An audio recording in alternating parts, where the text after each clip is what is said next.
Hello everyone, and welcome back to our Unity interface training course. Now that you have installed the editor, it's time to create a new project. First, open Unity Hub and click on New Project.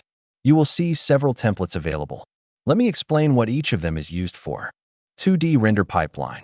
This template is for 2D games or applications. It sets up a 2D environment with an orthographic camera and 2D physics. 3D Render Pipeline. The classic 3D template for standard 3D games. It provides a 3D environment with a default camera and lighting. Universal 2D, similar to the 2D template, but optimized with the universal render pipeline for better graphics performance and lighting in 2D projects. Universal 3D, a 3D template using the universal render pipeline. It's good for most 3D games, giving better lighting and performance without being too heavy. High Definition 3D. This template uses the high-definition render pipeline for realistic, high-quality 3D graphics. It's ideal for PC or console projects, but requires a powerful computer. 3D Mobile.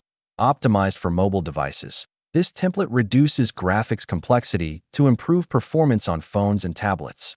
AR Mobile. Designed for AR projects on mobile devices. It comes with AR setup and sample assets for quick prototyping. VR. A template for creating VR applications, with the camera and settings already prepared for VR devices. After choosing the template that fits your project, it's time to name your project. Click on the text field and type the name you want for your project. Next, choose the location where you want to save your project by clicking on the folder icon. Pick a folder that is easy to find later. Finally, click on Create Project. Unity will start creating your project, which may take a few moments.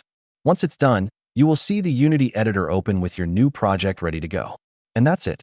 You have successfully created your first Unity project.